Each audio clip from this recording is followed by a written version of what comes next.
Good afternoon and welcome to Sked Live. I'm your host, Haley Doricio, and here's your news for Monday, February 5th. Toronto Police held a press conference today announcing that charges have been laid against 21-year-old Kaylin Schlatter in the murder of Tess Ritchie. Ritchie was found murdered in the Church and Wellesley area on the 29th of November 2017. He did appear today at College Park Courts, and he's going to be remaining in custody. He was remanded in custody. A vigil was held Sunday night for the victims of the alleged serial killer, Bruce McArthur. The vigil took place at the Metropolitan Community Church. It honored the men as members of the community and not just victims. In Humber news, Ignite, Humber's student union, is holding elections for its candidate nominations. The nominations close Friday, February 9th at 4 p.m. and campaigns will begin February 20th. Ontario's Progressive Conservative Party is seeing a fresh new face. Although it's a name Canadians know well, Caroline Mulroney, daughter of former Prime Minister Brian Mulroney, will be leading the PC party after former leader Patrick Brown resigned following sexual assault allegations. Mulroney took to Twitter after the Super Bowl to announce her running.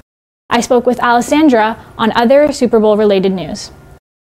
Speaking of the Super Bowl, Alessandra, tell me, what was the most popular commercial seen during the TV's biggest viewership of the year? Well, Haley, Alexa lost her voice but won the night in a funny cameo-filled ad for Amazon's Echo device. The Amazon commercial featured Gordon Ramsay, Rebel Wilson, Cardi B, and Anthony Hopkins.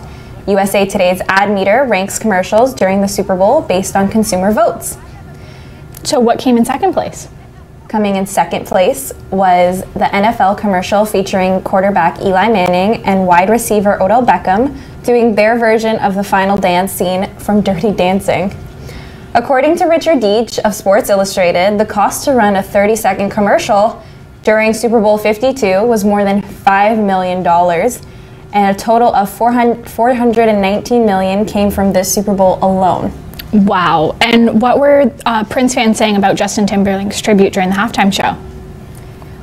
Justin Timberlake's halftime show got some mixed reviews. Controversially, Timberlake did a tribute to Prince and sang the late icon's "I Would Die For You." Footage of Prince projected behind Timberlake while he played on the piano, and the camera panned the arena's surrounding area, which lit up in purple. The Rock Your Body song sparked some criticism online, as it was the same song he was performing during the 2004 Super Bowl when the Janet Jackson nipple incident occurred. Right, and what were people watching after the Super Bowl was over? Well, the trailer for J.J. Abrams' third Cloverfield film, The Cloverfield Paradox, touched down during a commercial break and announced that the full movie will be available on Netflix after the game. NBC also showed the newest episode of This Is Us, which finally revealed how the main character Jack died.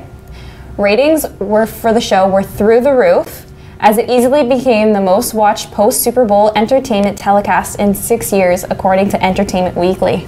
Thanks, Alessandra. No problem, Haley. Okay. In other news, the Ontario Nurses Association has walked away from contract negotiations on Saturday. The ONA spent 10 days bargaining with the Ontario Hospital Association, but could not compromise on the demands for efficiencies. The two sides will meet again on February 26th and 27th, along with an arbitrator. Larry Nassar was sentenced today to 40 to 125 years in prison for years of sexual abuse of 260 women and girls at an elite gymnastics training center in Michigan. Nassar apologized at his sentencing. It's impossible to convey the depth and breadth of how sorry I am to each and every one involved. The visions of your testimonies will forever be present in my thoughts. Judge Janice Cunningham said she was not convinced Nassar truly understood his impact that he's had on his victims. The Department of Homeland Security documents were found in a seat pocket on a commercial airplane. The documents detailed preparation for Super Bowl anti-terrorism attacks and marked as for official use only. A CNN employee was the one who discovered the documents, along with the travel information of a government scientist in charge of BioWatch, the DHS program that simulated the anthrax drills in preparation for last night's Super Bowl. Here's Rob with more on the Super Bowl game. Thanks, Haley. Fly, Eagles, fly. The underdog Philadelphia Eagles defeat the New England Patriots 41-33 for their first Super Bowl in franchise history. It's the story about the backup quarterback, Nick Foles. He threw for 373 yards, 3 touchdowns, 1 interception, and 1 receiving touchdown. Tight end Trey Burton threw him the ball on a well-designed trick play on 4th and goal. New England previously tried something similar, but Tom Brady's Butterfingers let him down. The GOAT threw for 505 yards and 3 touchdowns. He is also the only quarterback in history to earn over 10,000 postseason passing yards. This game broke another Super Bowl record with the most total yards in a game at 1,151. Humber Hawks women's volleyball swept the Sheridan Bruins Sunday afternoon in 3 straight sets, edging closer to the division title. The Hawks won 25-16, 25-18, and overcoming a late deficit to win 25-23. Nicole Collard led the line with 11 points, earning 7 kills, 2 aces, and 2 blocks. Humber's next match is away against the Boreal Vipers on Saturday at 6 p.m. Boreal have yet to win a game this year. With 3 matches left in the season, tweet us your thoughts to @skedline if you believe the women will finish the season undefeated. Also in Humber sports news, the men and women's basketball team each won their games over the weekend. The men's basketball team trounced the Niagara Knights 92-61. Kenny Edgem recorded a career-high 34 points, 4 rebounds, 2 steals, and 2 blocks. He now has 500 points in his career. The team improves their record to 12-4. The Hawks women also defeat the Niagara Knights convincingly, 77-48.